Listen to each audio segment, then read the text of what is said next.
Hey, Marcy. Hey, Peggy. So today for our topic, I want to dive into it here. I last weekend I was in Chicago with my husband and there's a dance club we love to go to called the Hangy Uppy. The And hangy uppy. the Oh, Hangy Uppy, it's super fun. Of course, that I Will Survive song came on by Gloria. I forget her last name. Gainer. Yes, Gainer. thank you. Yes. And I was just listening to the lyrics because I kind of know some of the words to the song. And, basically, she's telling this guy to get out of her life and she'll survive and she'll somehow muddle through this whole thing. And I just thought, girl, we need you to not just survive, we need you to thrive. Because that is actually the best energy to be in after you've gone through something really difficult. You know what I mean? Yeah. I mean, I think you said it really well the other day. You said the best revenge is to thrive. Yes. And it doesn't have to be revenge against an evil person. Yeah. It can be just almost revenge against your past self, your past decisions, your past patterning. It could be from, false labels from childhood or whatever.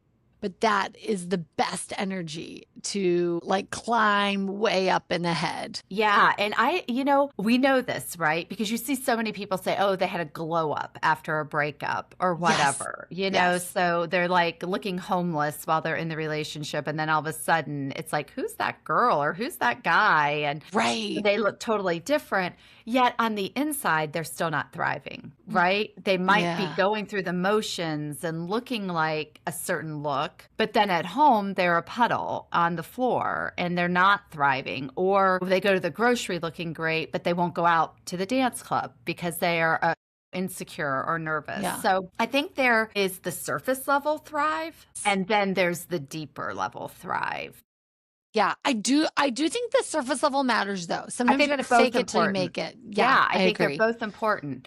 And again, I think it goes back to that what comes first. Yes. I don't know if you are faking it till you make it and eventually you get there even though you're in a puddle at home, or is the fact that you got up and got dressed to go to the grocery and look great because you might run into somebody enough to make you go out to drinks with friends that night, where maybe you wouldn't have otherwise. Right, right. Both matter. And I think any direction in the thrive direction is good direction, whether So it's what physical or mental. I agree 100%. And I think it all counts as long as you aren't only going for appearance and you aren't really living the thrive. So, what are some examples that you know of, of just celebrities or common people that we know of that maybe our listeners could tap into that energy when they find themselves in this place of not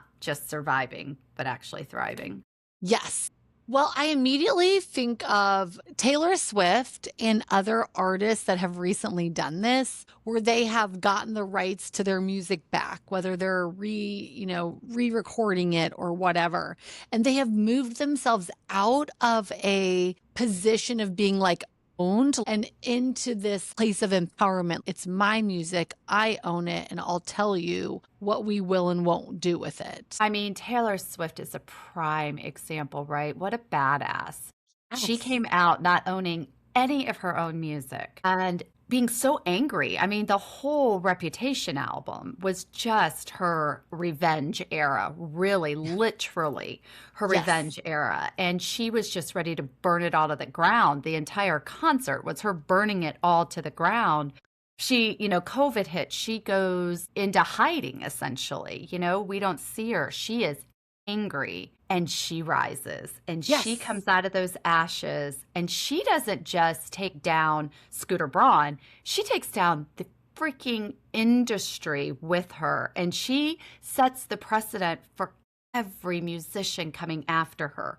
So it Yeah. wasn't just herself she was doing it for. And I think that's a really good example of how, we get so stuck in our heads and we make everything about us. And Right. we don't really all the time understand that we're showing others how they can do it too by how we Yes. handle a situation, whether it's our Absolutely. children, our spouse, our sister, our best friend, somebody who we don't even know is watching us, that's watching us. Eat. I think that's such a good point too. Like if someone's having a hard time of like shifting out of this survive mentality into a thrive mentality, you can even imagine who you're doing this for. It really helps when I get out of my own head of criticism and judgment and think I got to do it for that future person that like needs this message, needs this help. Yeah, I think that's such, if you are finding yourself in a position where you're in survival mode and not in thrival mode. Is that even a word, thrival? I don't know. We're making Yeah, we're going to start it here. We're going to start it here. It's a Peggyism. I tend to make up words. Anyway, so if you find yourself more in survival and less in thrival, I think if you can just look at who's watching me right now, Yes. whose yes. eyes are on me, and who did I watch when I was thriving? Right. And somebody else who rose from the ashes and came out of it better. And how did that inspire me in a weak moment? And how can Yes. I move forward in a way that isn't just going to serve my interests, but the interest of somebody I don't even know is watching me? I don't Right. even know how that will have a ripple effect. Right. I think that's so true. Yes. And also, I think it's still okay. Like, let's say you're just getting out of a bad situation, whatever that word, Yeah, quote unquote bad. Quote right? unquote bad. Exactly. But like, it's okay initially. You might have to be in the survival headspace to kind of like claw your way out of the reservoir or whatever. But then once you're up to some more fertile ground, that's when you need to shift again into more of that thriving mentality because you actually deserve more than survival. You deserve infinitely more, a more beautiful life, a bigger life, a happier life, but it's a-okay if we're just in survival right now because we're just like trying to get to the out of danger, if you will, into safety. Okay, so I have a really sick mentality with this kind of stuff. I do. I know I do. But I feel like, guys, if you're listening, like put it in the comments or reach out to us or go to our Instagram and DM us because I truly want to know, am I the only one who thinks like this? I sometimes, depending on the level, like is it a breakup? Is it pneumonia? Is it, a broken ankle or something like that? Now, there's different degrees, right, of what we're surviving. But there's almost like this guilty pleasure when you're on the other side, when you move into thrival, that you're like, I don't get this many moments in my life where I get to be in this dark place, where I get to eat the ice cream and watch the sad movie and listen to the sad songs. So I think there's a little bit of like, let yourself feel it. And feel it, like go through it. It's almost like a rite of passage, and romanticize even the survival. Like Interesting. I think I do that. Like I'm in my pajamas and I'm going to wallow. I mean, when my girls would have breakups in high school, I'd be like, here we go. We are hunkering down for You're like, I love this moment. I mean, it was sad for them. It's not like it's not like I don't have Munchausen's or something with them. I wasn't like putting them in those situations. But I was like, we don't get very many moments in our lives where we get to just be sad and kind of relish the feeling of being sad. And that's a real human emotion too. It's just how long do we stay there, right? It's sort of like you've got this finite amount of time where then it expires. Like I'm going to give you 24 to 48 hours. Let's be sad. I remember Sarah's first really like big breakup in high school, and she was so sad. I mean, she was devastated. Now, granted, she got back together with this guy like 4 or 5 different times, but this was the first time they broke up, and we didn't know that at the time. So I tell Steve, I'm like, I think I'm just going to take her to Chicago for the weekend and just like get her out of here and do a girls' weekend. And so we booked a hotel. Off we go to Chicago. I leave Caroline with Steve at home and she slept. You know how when you have a bad breakup or whatever, you're so sad and you just sleep. Yeah. We went out to dinner that night, I think maybe at like Gibson's or something, and then went back to the hotel and she crashed and did not wake up until, I want to say, afternoon on Saturday. Wow. Aww. But when she woke up, I was like, get dressed, we're going. And we went to Sephora. We got her makeup done. She was like 16-ish. Got her makeup done, got her hair done. We got a new outfit. I have pictures of her with bags like in the middle of Michigan Avenue, and off we go to a nice lunch, and it was fun. It was That's like awesome. we romanticized the sad. Yeah. I think that's great. I think it is important to feel negative emotion, like sadness, when it's like what we call in life coaching clean pain. Like it's like you want to feel sad about a breakup. You want to feel sad about losing someone you love, like where it's not clean pain, where it's like dirty pain is when you're like, it's a Victimized. situation. Yeah. Exactly. You're like acting like you're so Yeah. disempowered in the whole thing. I know for me, I don't romanticize it.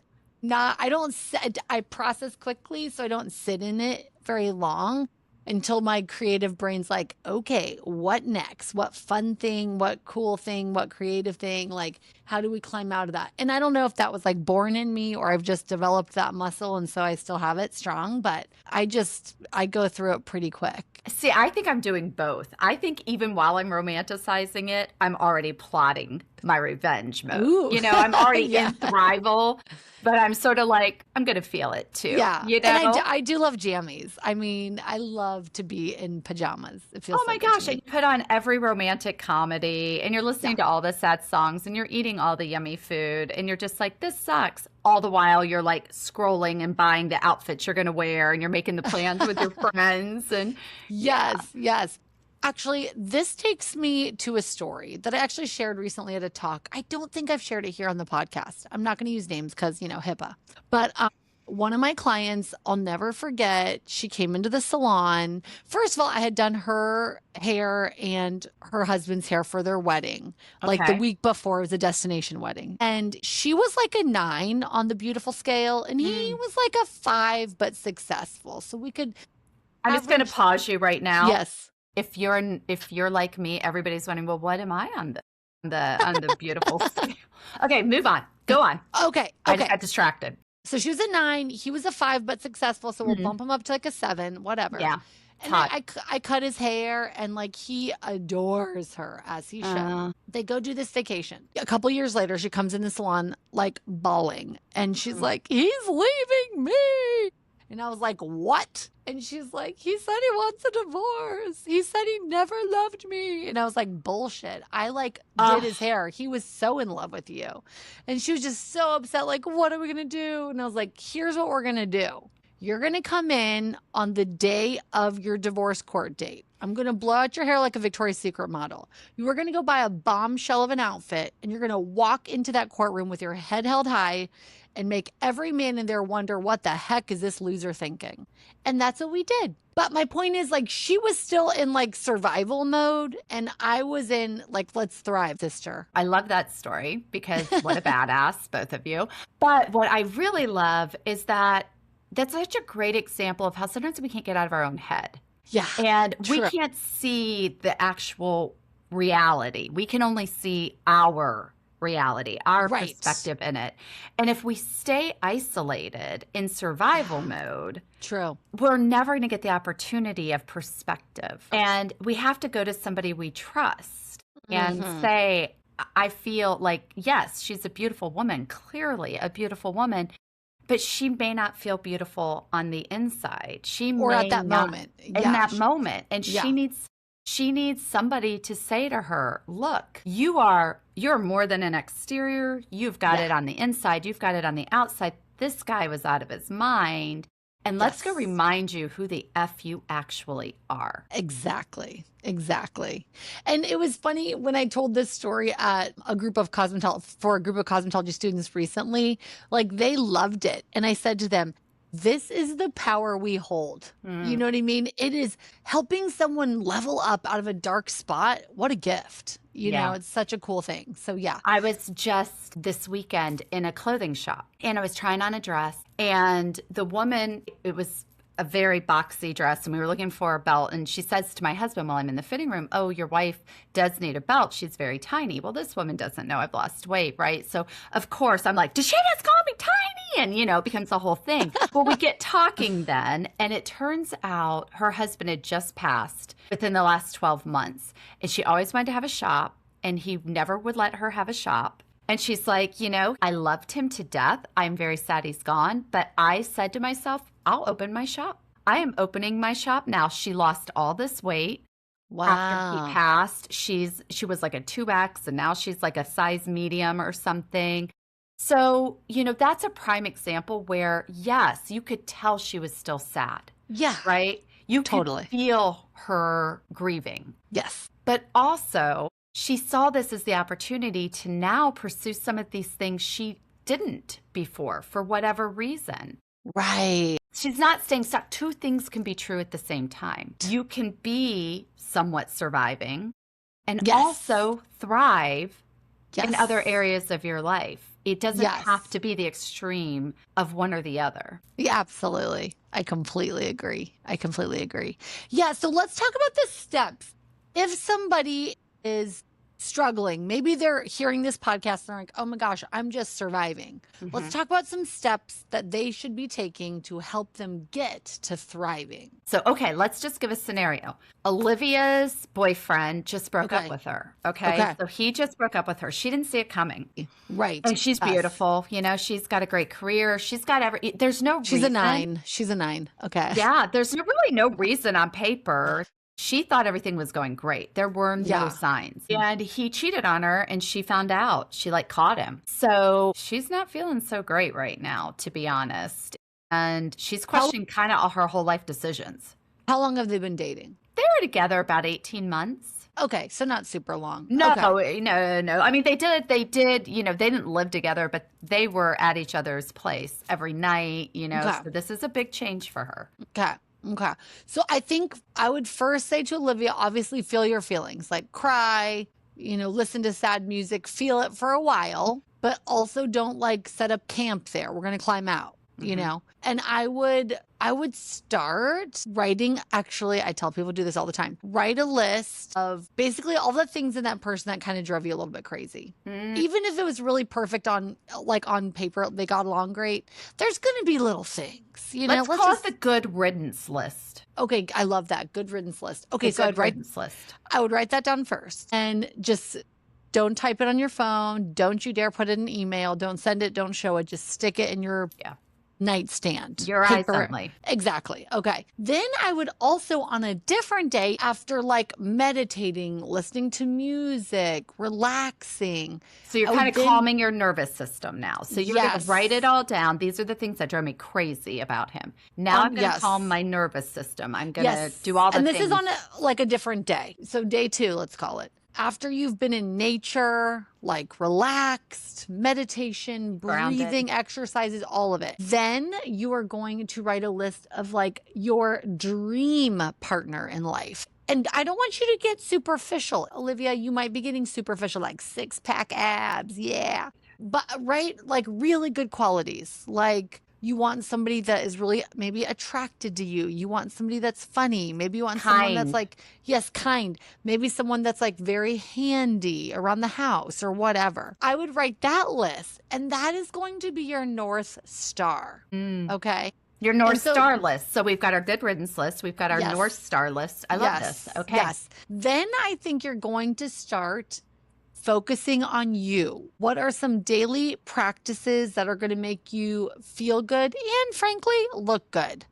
Is it taking a walk every other day? Is it doing a special skincare routine at night? Is it eating nutritious foods? Is it going to bed at 9:30 instead of 11:30? All those things. And you're going to lean in and visualize your ideal self. How often is she getting together with her friends? How often is she getting together with family? How often is she calling her mom? Whatever, nurture those things that fill your cup. And I think that naturally will lend itself to a more beautiful you inside and out. And that is going to kind of start those steps into meeting that ideal mate. And I would be cautious. I do think people can break up and get back together. I have seen that happen where it does work. I would be cautious though. I mean, cheater is Probably not the Cheater. easiest thing to come back from. And I would say, Olivia, if this is the first time this has happened to you, okay, you've learned your lesson, right? Yes. You've now Yes. said this no more. I will not tolerate not knowing certain things or surface level answers or whatever. You don't want to turn into like a crazy person who Right. doesn't trust, but you are going to be a little bit more cautious. If this is a pattern, because a lot of women, this does tend to be a pattern. That they date cheaters. Yeah, that this is not something that is a first time occurrence for Okay. whatever reason. Okay. Maybe start to ask yourself some questions in this. Like, what do these cheaters have in common Yeah. And from a honestly, personality? I would challenge you to date someone completely different, even if in your head you're like, oh gosh, they have to be 6 feet tall, or they have to make this much money, or they have to whatever, whatever. Like, I would challenge you to shake that list up a little bit, even if it's just a couple first dates here and there. Yeah, for Quit sure. thinking that is your staunch, like, I'm not talking about your North Star list. I'm talking about your in your head, your what you keep attracting, like, oh, my type is this type of guy. And those I guys have all always meet them cheated. at these places, or Yeah. whatever. They need to be Recently, yeah. athletic or whatever. Yes. I was recently talking to one of my clients, and one of her sons has like a darling girlfriend. They love her. These are young adults and they're like mid-20s, done with college, all this. She said to me, Marcy, my only concern is she's not close with her family, like her parents, her siblings. They're not close at all. And I was like, lucky you. It sounds like you're hosting every Thanksgiving with your kid there, And she was like, oh my gosh, you're right. I was like, you will get them every holiday. If she's not close with her family, you'll be like the benchmark, like, oh, we're going to your parents. And she was like, oh my gosh, you're right, Marcy. I was looking at this all wrong. I was labeling her that she's not close with her family. But instead, I'm like, come be my daughter-in-law. I'll love you Right. forever. Exactly. So there's always the flip side to the coin, right? Yes. And just be a scientist. Just try. It doesn't hurt to just try.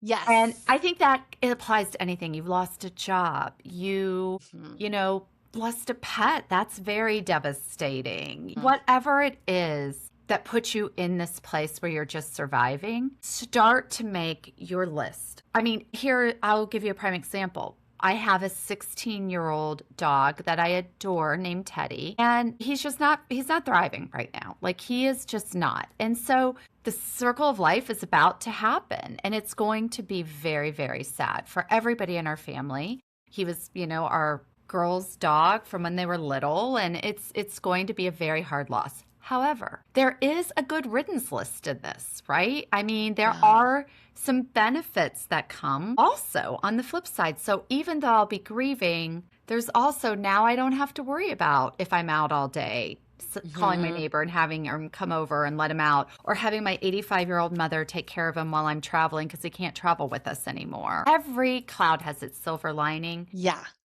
Even when we are so sad. And I know those seem very superficial, but I think it's real. That job that you lost. Well, think about all the things that you every morning when you woke up and had to go to it, you were like, oh, Right. right? Right. Now you have the opportunity to find your dream job Yes. and, move into a different phase, even though it might be a little sticky in the middle. Right. Right. Okay. One more example I do want to give. At a different house that I lived in, we had this neighbor, and she'd throw all these super fun parties with the kids and the parents, and she would like set it up really cute, and she just had a great yard for entertaining. It was really sweet. And then a little scuttle happened where between like her and one of my young daughters. It's a long story, Classic. but I won't get into details. And I just went to her and I was like, just come to me if you've got a problem with my kid. Like, please, I'm happy to address it, but like how that was handled, I'm not cool with that. Right. Well, that really upset her. And she like wanted me to apologize for like saying that to her. And I thought, I'm not in the wrong here. I'm standing with my kid, Yeah.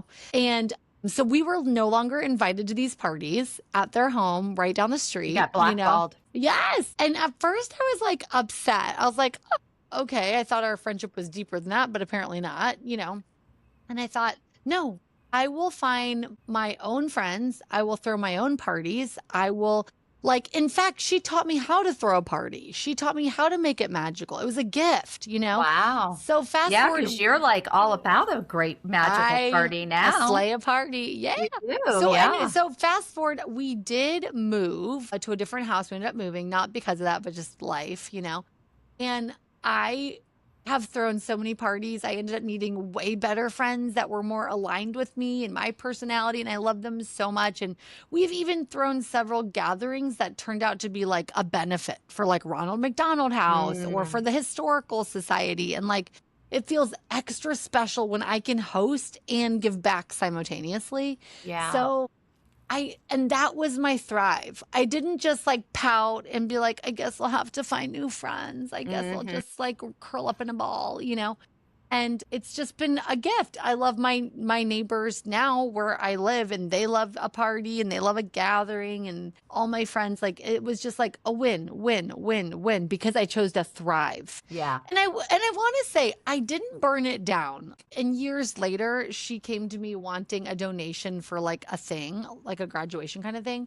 And I was like, absolutely. Like, because it didn't Mm, need to be a formal breakup, like, I can't believe it did that. Like, yeah. no, life, it's okay. People come and go, reasons, season, our lifetime.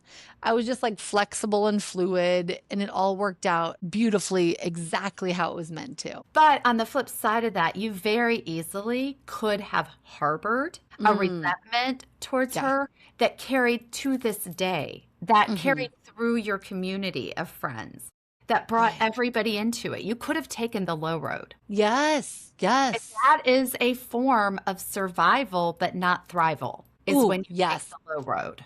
Right. And then really, who are you hurting? You're just hurting your emotional self, you Yeah. know? Yeah. Like, You don't don't get want to be stuck in that those person. emotions. Yeah, no, Don't make no, no. one bad situation worse because you stay stuck in that place and can't move through it. That's right. That's right. It's not worth it. You're It's so not. much better. You're so much better to give your brain a good problem to solve. Like, how do I make this amazing? Like, how do Right. I thrive in this moment? What am I Make meant it to a learn? challenge. Gamify Yeah. it. Like, what can I do Yes. today to show I'm thriving Yeah. and surviving? And I want to say, even if you're trying to find your stride in the Yeah. thriving motion, keep going. Find your Don't way. stop. Yeah, don't stop when you, like, if it's a little flop, flumble at the start, you'll find it. You'll be that horse. You'll find your stride. You got this. You so got this. All right. That's our shift for today. Go live, laugh, and do one bold thing before the next episode drops. Follow us at No More BullShift and keep the conversation going. Because if you can't laugh about it, You probably still need to shift it.